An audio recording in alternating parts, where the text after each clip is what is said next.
মা হওয়া যতটা সহজ, মায়ের দায়িত্ব পালন করা কিন্তু ততটাই কঠিন। পরিবেশ পরিস্থিতির সাথে খাপ খাইয়ে চলতে না পারলে বাচ্চার যদি চোখের সামনে কোনো অসুবিধা মায়েরা দেখে তাহলে কিন্তু মুহূর্তেই সব আনন্দ ধূলিসাৎ হয়ে যায়। তখন মনের ভিতর একটাই প্রশ্ন জাগে যে আমি হয়তোবা ভালো মা হতে পারিনি। না হয় কেনই বা আমার জন্য আমার বাচ্চার এই সমস্যা ফেস করতে হলো। আমি তো মাঝে, মাঝে নিজেকে ব্যর্থ মা মনে করি যে আমার বেবিটা যদি একটু ১৯ থেকে ২০ হয়ে যায়, কোনো প্রবলেমে পড়ে, মনে হয় সেটার জন্য একমাত্র আমিই দায়ী।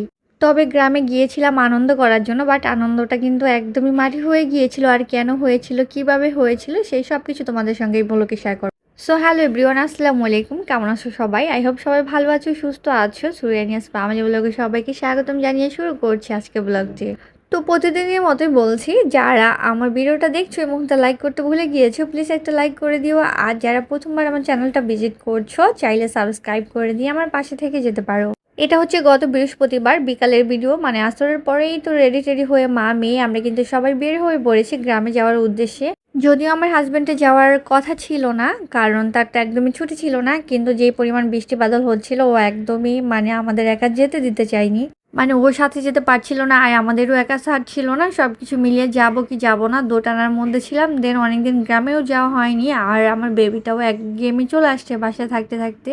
তো ভাবলাম কেন না অনুষ্ঠান উপলক্ষেই যাই, একটু ঘোরাঘুরিও হয়ে যাবে আর আমার বেবিটারও একটু ওয়েদার চেঞ্জ হয়ে যাবে, সেটার জন্যই কিন্তু বেসিক্যালি যাওয়া। দেন আমার হাজব্যান্ড একদিনের ছুটি নিয়েছিল, তো এই তো বিকালবেলা একসঙ্গে যাচ্ছি, কারণ আমাদের কিন্তু সকালে যাওয়ার কথা ছিল বৃহস্পতিবার। তো আমার হাজব্যান্ডের জন্য ওয়েট করে আমরা এই তো আসরের পরে কিন্তু রওনা দিয়েছি। তো নর্মালি যেরকম হয় গুলিস্তান কিন্তু প্রচণ্ড রকমের জ্যাম ছিল, আর ওখানে একদম ইচ্ছা করেনি ভিডিও বানাতে। তো এই তো যাওয়ার সময় দেখো এত সুন্দর লাগছিল নীল আকাশ দেখতে, গোধূলি লগ্নে ভীষণ ভালো লাগছিল। মনে হচ্ছিল আমরা হয়তো বা কোনো লং ড্রাইভে যাচ্ছি। তো ভাবলাম কেননা তোমাদের সঙ্গে শেয়ার করার জন্য একটু ভিডিও তো করাই যেতে পারে। আর একটা বিষয় হয় কি, আমি গ্রামে গেলে কিন্তু কখনোই ভিডিও করি না। করি না বলতে খুবই অল্প, আছে না সবসময় মোবাইল হাতে নিয়ে থাকবো, সেটা কেন যেন ইচ্ছেই করে না। মনে হয় অনেকদিন পর যাচ্ছি, সবার সঙ্গে মন খুলে কথা বলবো, মিশবো, তার মধ্যে মোবাইলটা থাকলে হয়তো বা সেটা ব্যাঘাত ঘটতে পারে। প্রথমেই বলে নিচ্ছি সরি টু ছে, আমার ভয়েসটা একটু ইগনোর করবা, কারণ আমার একটু মনে হচ্ছে গলাটা বসে যাচ্ছে। যদিও আমার ঠান্ডা লাগেনি, বাট যেহেতু বৃষ্টির পানি মাথায় লেগেছিল তারপর থেকে কিন্তু গলাটা একটু ভারী ভারী হয়ে আছে। এই তো আমরা কিন্তু হচ্ছে পদ্মা সেতু পার হয়ে চলে আসছি, আর আমাদের গ্রামে যাওয়ার জন্য হচ্ছে আমরা অটো নিয়ে নিয়েছি, যেহেতু সন্ধ্যার পরে মানে রাত হয়ে গিয়েছিল। তো আর কোনো ভিডিও নেওয়া হয়নি, সরাসরি কিন্তু আমার ফুপুর বাড়িতে চলে আসছি। আমার ফুফাতো ভাইদের সুন্নাতে খাতনা, সেটার জন্য কিন্তু বেসিক্যালি আসা। তো এসে তো আমার মেয়েটা খুব আনন্দ করছে, আর আমার আব্বু মা বোন সবাই তো এদিকেই ছিল। মানে ও তো ভীষণ খুশি হয়েছে, আর মানহাকে পেয়েছে, কারণ মানহাকে তো চিনে, মানে আমার ফুফাতো বোন। তো মোটামুটি সব বাচ্চারাই কিন্তু রেডি হয়ে গিয়েছে। তো আমার বেবি তো আসছে, তো আমি বললাম ঠিক আছে তুমি ওদের সঙ্গে একটু খেলো, দেন তোমাকে পরে ফ্রেশ করে দেবো। মাত্রই আসছি, এসে হচ্ছে একটু রেস্ট টেস্ট নেবো। আর এখনও কিন্তু হলুদের অনুষ্ঠান শুরু হয়নি, কারণ দেরি হবে। বাচ্চারা তো আগেই রেডি হয়ে গিয়েছে, কারণ তারা অনেক বেশি এক্সাইটেড ছিল সেটার জন্য হয়তোবা। আর গ্রামে যাওয়ার পরে যেই রকম মানে একটা প্রবলেমে পড়েছি সেটা হচ্ছে বৃষ্টি। যাওয়ার সময় কিন্তু বৃষ্টি ছিল, মানে এত বৃষ্টি হবে সেটা কিন্তু আমরা ভাবতেই পারিনি। ঢাকাও বৃষ্টি ছিল, বাট ততটাও ছিল না গ্রামে যতটা হয়েছে। তো আমরা যখন গিয়েছি, মানে যেদিন গিয়েছি ওই দিন কিন্তু বৃষ্টি ছিল না, তবে প্রচুর কাদা ছিল আশেপাশে। দেখা যায় কাঁচা মাটিতে একদমই মানে কাদার জন্য পাড়া দেওয়া যাচ্ছিল না। হলুদের অনুষ্ঠানে ডেকোরেশন করার জন্যই তো ফল টল দিয়ে কিছু কার্ভিং বানাবে। তো আমাকে আমার ফুফাতো বোন ডেকে নিয়ে আসছে, আপু আমি যখন শুনেছি তুমি আসবা, এগুলো তোমাকে দিয়ে বানাবো, আর কেউ বানাতে পারে না, তুমি ছাড়া তুমি বানাবে। বেসিক্যালি অনেক বছর ধরে এগুলা কাজ করা হয় না, প্রায় সেই ৬-৭ বছর ধরে। হঠাৎ করে আমি কি বানাবো, কিভাবে বানাবো, জাস্ট কিছু আইডিয়া নিতে পারছিলাম না। তবে গত ২-৩ বছর আগে বানিয়েছিলাম। তো ওই বিয়েতে হয়েছে যেটা, যে কিছু ছবি ছিল ওরা দেখিয়েছে, ওইভাবে আমি করে দিয়েছিলাম, সেটার জন্য প্রবলেম হয়নি। বাট আসছি মাত্র, এসে ওরা আমাকে বসিয়ে দিয়েছে, আমি না বুঝতে পারছিলাম না আমি কিভাবে কি বানাবো, কিভাবে কি তৈরি করব। তো আমার ফুফাতো বোন, যে মানে আমার কাজিন, ও বলতেছিল যে আপু তুমি জাস্ট 2টা প্লেট রেডি করে দাও, বাকি এগুলা এমনি হয়ে যাবে, সমস্যা নেই, ম্যানেজ করে নিব। তো এই তো একটা পিচ্চি ছিল আমার সাথে হেল্প করার জন্য, আমাকে কেটে দিচ্ছিল। তো আমি একটু দেখিয়ে দিচ্ছিলাম যে এভাবে কেটে দাও। তো এদিকে একটা পেপার ছিল, ভাবলাম এটা দিয়ে একটা পাখির মতো কিছু একটা বানানো যেতে পারে, মনে মনে ভাবছিলাম। বাট হয়েছে ওরা আমাকে বসিয়ে দিয়ে সবাই চলে গিয়েছে, আমি একা কিভাবে কি করব বুঝতে পারছিলাম না। আর সবচেয়ে বড় কথা, এখানে একটা আন্টি আছে, উনি কেটে দিচ্ছিল। এই বড়িটা হচ্ছে বাঁকা, এটা দিয়ে আমি একদমই কাটতে পারছিলাম না, মানে ফল টল সব বেঁকিয়ে যাচ্ছিল। খুবই অসুবিধায় পড়তে হয়েছে। তারপরে একটা বানিয়েছি, কোনো রকম বানিয়ে রেখে গিয়েছি। আমার হাজব্যান্ডের সঙ্গে কথা বলতে এসে দেখি বাচ্চারা খেয়ে ফেলেছে, মানে কি একটা অবস্থা বুঝতেই পারছো, মানে খেয়ে নিয়েছে। আমার তো এত হাসি লাগছিল। দেন কিছু করার নেই, যেটা খেয়ে ফেলেছে সেটা তো চলেই গিয়েছে। তো এই তো আমি একটু, একটু করে হচ্ছে সাজাচ্ছিলাম। এখানে হচ্ছে শসা নিয়েছিলাম, ড্রাগন, তারপরে হচ্ছে আপেল ছিল, মাল্টা ছিল, গাজর ছিল, আর আঙুর ছিল, মিষ্টি ছিল। তো যদি আমাকে ১ম দিকে বলতো তাহলে আমি কিন্তু বলে দিতাম কী, কী আনতে হবে। ওই অনুযায়ী আমি সুন্দর কিছু ডেকোরেশন করতে পারতাম। যেহেতু সেটার কোনো অপশন ছিল না আর এদিকে যা ছিল তা দিয়েই আমাকে বানাতে হবে। সো আমি আমার মতো করে ট্রাই করছিলাম যে কতটুকু কী করা যায়। তো যেটা হয়, হুট করে কোনো কাজের মধ্যে হাত দিলে কিন্তু মানে একটা ভ্যাবাচ্যাকা খাওয়ার অবস্থা হয়ে যায়। কারণ হচ্ছে যেহেতু মানে অনেকদিন করি না আর হঠাৎ করে বসিয়ে দিয়েছে, তো আমি না বুঝতে পারছিলাম না। তারপর হচ্ছে অনেক ঘন্টা জার্নি করে আসছি। অনেক ঘন্টা এজন্যই বলছি কারণ অনেক বেশি জ্যাম ছিল বৃহস্পতিবার, যেহেতু মানে গুলিস্তান থেকে আমাদের বাবুবাজার পর্যন্ত যেতে কিন্তু ১.৫ ঘন্টার মতো লেগে গিয়েছিল। তো সব মিলিয়ে কিন্তু মোটামুটি ভালো জ্যাম পেয়েছি রাস্তায়। সেই অনুযায়ী বলছিলাম যে অনেক ঘন্টা হয়ে গিয়েছে। আমার মনে হয় জার্নি তো জার্নি, সেটা অল্প সময় হোক আর বেশি সময় হোক। তো এই তো এসে কিন্তু আমি হাত-টাত ধুয়েই কাজ শুরু করেছি। একদমই রেস্ট নিতে পারিনি। তো ওদের দেখিয়ে দিচ্ছিলাম কীভাবে বানাতে হবে। তো এদিকে যেহেতু সবাই আমাকে রেখে একে, একে চলে গিয়েছিল, তো পেঁপেটা দিয়ে আমি কিভাবে একটা কার্ভিং ডেকোরেশন করব সেটাই ভাবছিলাম। একা, একা আসলে পসিবল না। আর কাটার মতো কোনো ছুরি-টুরিও পাচ্ছিলাম না। এখানে ছোট্ট একটা ছুরি ছিল। এটা ভাই কি বলবো, মানে হাতও কাটবে না চাইলে। এতটা মানে এতটাই কি বলবো মোটা, একদমই ধার ছিল না। এটা দিয়ে কোনো কাজই করতে পারছিলাম না। কাটা তো দূরে থাক। আর এই তো বটি নিয়ে আমি একটু শুরু করছিলাম, কারণ আমিও পারছিলাম না। বটিটা বাঁকা যেহেতু বেঁকিয়ে যাচ্ছিল আর আমাকে কেউ হেল্প করার জন্য ছিলও না যে আমাকে কিছু এনে দিবে। কারণ সবাই রেডি হওয়ার জন্য ব্যস্ত, শাড়ি-টাড়ি পরার জন্য। তো কিছু করার নেই, আমি আমার মতোই তো সাজিয়েছি। আর এখানে এই মালটা দিয়ে কে যেন একটা সাজানো শুরু করেছিল। তারপরে সে তো চলেই গিয়েছে। তো এই ছোট্ট প্লেটটা এখন কিভাবে সাজানো যায় সেটাই ভাবছিলাম মনে, মনে। তো মোটামুটি কিন্তু আমি সাজিয়ে দিয়েছি আমি যতটুকু পেরেছি। তারপরেই তো আমি নিজে রেডি হতে চলে আসছি। আর বৃষ্টির পরে যে এমন একটা গরম পড়েছিল, যেহেতু অনুষ্ঠান বাড়ি প্রচুর মেহমান ছিল, তো ওইভাবে তো রেস্ট নেওয়ার কোনো অপশনও নেই। তারপরে হচ্ছে এতটা গরম, আমার রেডি হওয়ার মতো আর কোনো এনার্জিই ছিল না। তবে লাস্টে গিয়েছি তো আমার বেবিটাকে একটু ড্রেস চেঞ্জ করে দিয়েছি, মুখ-টুক ধুয়ে, চুলের ঝুঁটিটাও চেঞ্জ করে দিয়েছি কারণ বাচ্চা মানুষ। আর এই ড্রেসটাই ভালো হয়েছে, ওই জন্য একদমই কমফোর্টেবল হয়েছে। এমনিতেই উঠানে যে পরিমাণে কাদা হয়েছে, আমার বেবিটা তো হাঁটতে যেয়ে পড়েই যাচ্ছিল বারবার। আর ওর জুতাটাও নোংরা করে ফেলেছে, মানে ভিজিয়ে ফেলেছে। দেন জুতাও চেঞ্জ করতে হয়েছে। এখানে হচ্ছে আমার ফুপা, ফুপু আর ২ ফুফাতো ভাই, মানে ওদেরই কিন্তু সুন্নাতে খাতনা উপলক্ষে আমরা গিয়েছি। তো এই তো আমার মানে ফুপা আর ফুপু হলুদ দিয়েছে, তো ওদেরকে টাকা দিয়েছে হলুদের। তো ওটা নিয়ে কিন্তু ২ ভাইয়ের ছোটখাটো একটু ঝামেলাও হয়ে গিয়েছে। মানে হলুদের অনুষ্ঠানে বসবে না, একজন বসলে আরেকজন বসবে না। যাই হোক, এদিকে কিন্তু গ্রামে টুকটাক কিন্তু ভালো মজাই হয়। মুরব্বিরা ছিল, টুকটাক ডান্সও করতেছিল। সেইগুলো আর তোমাদের সঙ্গে শেয়ার করলাম না। কারণ হচ্ছে যেহেতু ওনাদের পারমিশন নেইনি, এজন্য আর ওই ভিডিওগুলো শেয়ার করিনি। ওটা হচ্ছে স্কিপ করে দিয়েছি। তো এই তো আমার হাসব্যান্ড একদমই চেঞ্জ করেনি ড্রেস। ওর পাঞ্জাবি পরার কথা ছিল বাট পরেনি। রিজন কিন্তু একটাই, প্রচণ্ড রকম গরম, সেটার জন্যই চেঞ্জ করেনি। আর আমিও জোর করিনি। তো আমি মোটামুটি একটু রেডি হয়ে নিয়েছি। খুব একটা বেশি সময় কিন্তু শাড়ি পরেছিলাম না, আধা ঘন্টার মতো ছিলাম হয়তো। তারও কম হতে পারে ২-১ মিনিট। যাই হোক, এই তো হলুদের মানে ওদের হলুদ দিয়েই কিন্তু আমি সাথে, সাথে চেঞ্জ করে ফেলেছি। কারণ গরমে একদমই ইচ্ছা করতেছিল না কোনো ফুটেজ নেওয়ার জন্য বা কোনো ভিডিও করার জন্য। আর এত পরিমাণ মানুষ ছিল, কাদা আশেপাশে সবকিছু মিলিয়ে না একদম বাজে একটা অবস্থা হয়ে গিয়েছে।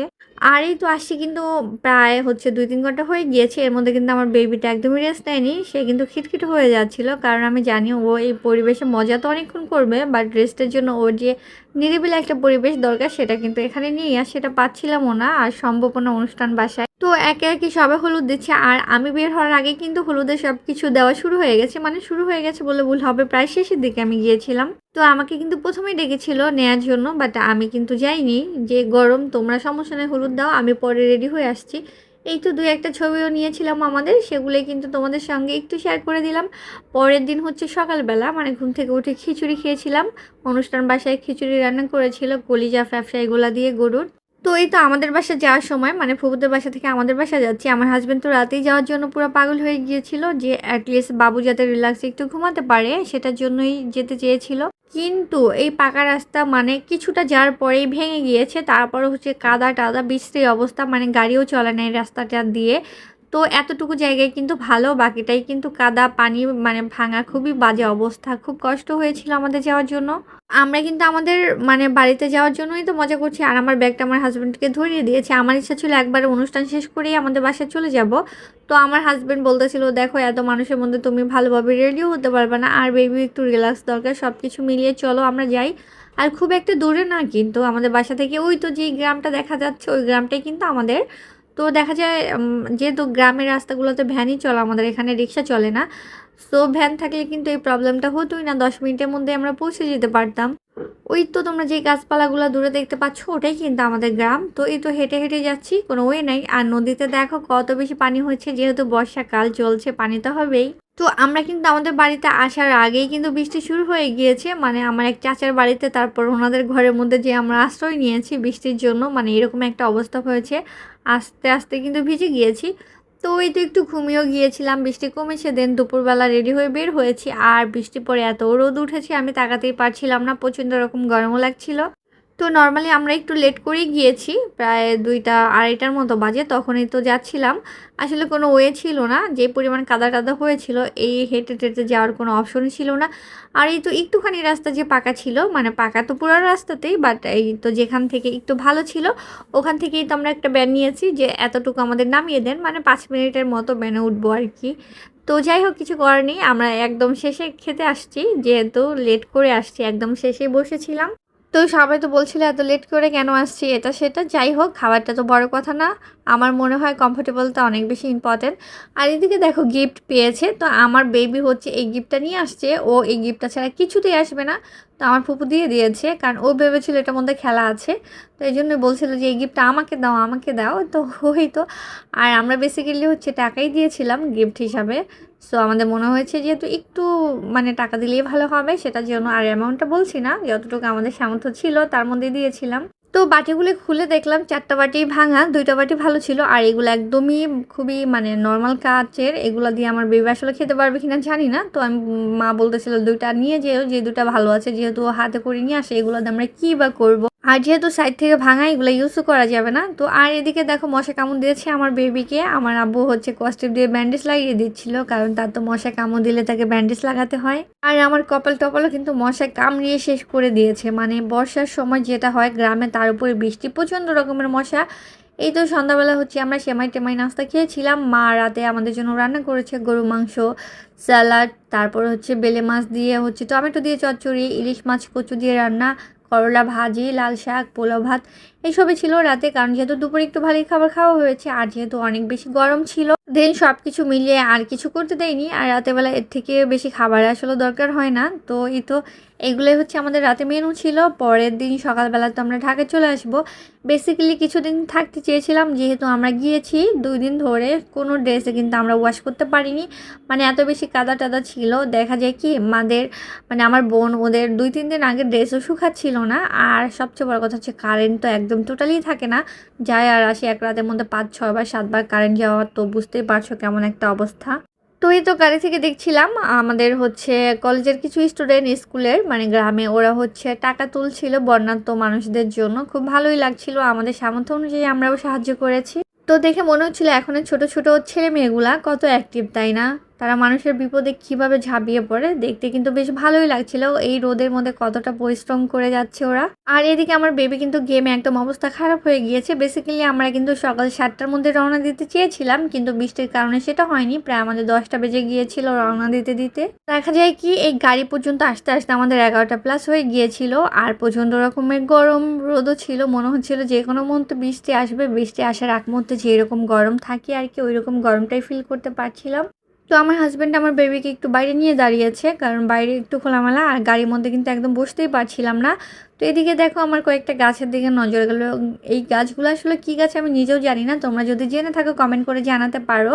ফলগুলো দেখতে অনেকটাই কামরাঙা টাইপের, বাট কামরাঙা কিন্তু একদমই নয়। সো অনেক কথাই বলেছি, তোমাদের আবার একটু মনে করিয়ে দেই, ভিডিওর কোনো অংশ যদি কোথাও ভালো লেগে থাকে তাহলে প্লিজ একটা লাইক করে দিও। আর যারা প্রথমবার আমার চ্যানেলটা ভিজিট করছো, যদি ইচ্ছা করে সাবস্ক্রাইব করে দিয়ে আমার পাশে থেকে যেও। অনেকটা সময় ওয়েট করার পরে হচ্ছে এই তো গাড়ি ছেড়েছে, মানে আমরা টোল প্লাজার দিকে যাচ্ছি ঢাকা যাওয়ার জন্য, কিন্তু রওনা দিয়ে দিয়েছি। মনটাও ভীষণ খারাপ লাগছিল, কারণ এসেছিলাম কয়েকদিন থাকার জন্য, আর সেটা কিন্তু সম্ভব হয়নি। আমার বেবিকে 2 রাতে মশা কামড়িয়ে একদম অবস্থা খারাপ করে দিয়েছে, পাটা পুরা লাল হয়ে গিয়েছে, ঘায়ের মতো হয়ে গিয়েছে। এটা দেখে তো ওর বাবা একদমই রাখতে চায়নি, আর আমারও থাকার ইচ্ছা করেনি, কারণ যেহেতু বৃষ্টি টিষ্টি কাপড় টাপড় সব নোংরা হয়ে গিয়েছে, কোনো কিছু ধুতে পারছিলাম না, ওয়াশ করতে পারছিলাম না, সব কিছু মিলিয়ে না একদম মনটাই ভেঙে গিয়েছিল। তাই কিন্তু চলে আসা। একদিনের জন্য যাওয়া, একদিনের জন্য চলে আসা, এটা কিন্তু একদমই ভালো লাগছিল না। তো হয়তো ভেরি সুন আবার দেশে যাওয়া হবে আমার বোনের বিয়ের ডেটটা পড়লেই। তো এই তো দেখো পদ্মা সেতুর উপরে কিন্তু উঠে গিয়েছে, আর যেহেতু দিনের বেলা যাচ্ছি সো ভাবলাম তোমাদের সঙ্গে একটু পদ্মা সেতুর ভিডিওগুলো শেয়ার করি। কারণ হতে পারে আমার অনেক আপুরাই এখনও যাওনি, আর আমাদের বাসাটা যেহেতু শরীয়তপুরে মানে জাজিরা পয়েন্টে, সো বুঝতে পারছো আমাদের কিন্তু পদ্মা সেতু দিয়েই যেতে হয় সবসময়। তাই তোমাদের সঙ্গে একটু ভিডিও করলাম শেয়ার করার জন্য। আর এত বেশি বাতাস থাকে আসলে ভিডিও করার মতো অবস্থায় থাকে না। আমার হাজব্যান্ড বারবার বলছিল মোবাইলটা পড়ে না যেন যায়, একটু খেয়াল রেখো। কারণ বাতাসে না মোবাইলটা একদম ধরেই রাখতে পারছিলাম না, মনে হচ্ছিল ফেলে দিবে, এত বেশি বাতাস। আর যেহেতু সেতুর উপর দিয়ে কিন্তু ওরা একটু রানিংয়েই চালায়, গাড়িগুলা খুব বেশি জোরেই চালায়। সব কিছু মিলিয়ে আমি যতটুকু পেরেছি তোমাদের সঙ্গে শেয়ার করার জন্য ভিডিও করে নিয়েছি। এখন যেহেতু বর্ষাকাল নদীতে কিন্তু ভীষণ পানি, পদ্মায়ও কিন্তু অনেক পানি, মানে এত বেশি পানি, চারপাশে পানিতে থই থই করছিল। আর আকাশটা দেখতেও কিন্তু ভীষণ ভালো লাগছিল। যাই হোক, যতটা বোর হয়েছিলাম গাড়িতে বসে, গাড়ি ছাড়া পরে কিন্তু বেশ ভালোই লাগছে। আর এই তো আমার প্রিন্সেস 2 দিন ধরে ক্লান্ত, কারণ ওর 2টা রাত একটা রাতও কিন্তু ভালো করে ঘুমাতে পারেনি। তারপর সকালে ঘুম থেকে তুলে নিয়ে আসছি, ওর কিন্তু ঘুম ভাঙেও নি, ওই সময় কিন্তু ওকে তোলা হয়েছিল। সব কিছু মিলে না আমার বেবিটাও একদম কেমন যেন মলিন হয়ে গিয়েছে। আর সবচেয়ে বড় প্রবলেম হয় গ্রামে গেলে আমার বাচ্চার খাওয়া দাওয়া ঘুম কোনো কিছু হয় না, সবসময় শুধু খেলার মধ্যে থাকে। এই জিনিসটা আমার একদমই ভালো লাগে না, খুব মন খারাপ হয়ে যায় যে অ্যাটলিস্ট ওর ঘুম বা খাওয়া একটা জায়গা যদি ঠিক থাকতো তাহলে আরেকটা ম্যানেজ করে নেওয়া যেত। এনিওয়ে মাঝখানে একটু চড়া পড়েছে দেখলাম, কারণ সবসময় হচ্ছে পদ্মা দিয়ে লঞ্চে করেই কিন্তু যাওয়া হতো, সি বোট বা স্পিড বোট যেটাই বলো না কেন, বেশিরভাগ সময় কিন্তু লঞ্চ বা স্পিড বোটে আমরা যাওয়ার চেষ্টা করতাম বা যেতাম, সবসময় চেষ্টা না, অবশ্য যাওয়াই হতো। তো যাই হোক, দেখতে দেখতে কিন্তু পদ্মা সেতু পার হয়েই তো আমরা চলে আসছি হচ্ছে মুন্সিগঞ্জ পয়েন্টে। আর কিন্তু খুব একটা সময় লাগবে না ঢাকা যাওয়ার জন্য। আর বেসিক্যালি আমার একটা সমস্যা, গাড়িতে উঠলে কিন্তু প্রচণ্ড রকমের ঘুম পায়। আমি হয়তো বা মাঝখানে ঘুমিয়েই পড়েছিলাম, তো আমার হাজব্যান্ড যখন ডাকলো তখন দেখলাম কেরানীগঞ্জ অলরেডি চলে আসছি, মানে বুড়িগঙ্গার উপরে। তো এই তো বুড়িগঙ্গাতেও কিন্তু অনেক পানি হয়েছে। আমি লাস্টে যখন গিয়েছিলাম তখন তো প্রচণ্ড রকমের পচা পানির গন্ধ ছিল, বাট আজকে তো বুড়িগঙ্গার পানি দেখে আমিও অবাক হয়ে গিয়েছিলাম, পুরো নদীটা একদম ভরে গিয়েছে, থই থই করছিল চারপাশ পানিতে। আর আমাদের গ্রাম থেকে মানে আমাদের বাসা থেকে যাওয়ার পরে ঢাকায় এই রাস্তাগুলো দেখতে ভীষণ ভালো লাগে, চারপাশে প্রকৃতির মাঝখানে সুন্দর সুন্দর কিছু রাস্তা করেছে, বেশ ভালো লাগে জায়গাগুলো দেখতে, আসলে একদম প্রাণ জুড়িয়ে যাওয়ার মতো জায়গা। ইতিমধ্যে আমরা কিন্তু কেরানীগঞ্জ পার হয়ে গিয়েছি, মানে বুড়িগঙ্গা নদীর উপরে আছি। তো এখান থেকে নেমে হচ্ছে রিক্সা দিয়ে বাসায় যাব। তো আজকে ভিডিওটা এই পর্যন্তই। তোমরা ভালো থেকো, সুস্থ থেকো সবাই, সকলের জন্য অনেক অনেক শুভকামনা। আল্লাহ হাফেজ সবাইকে।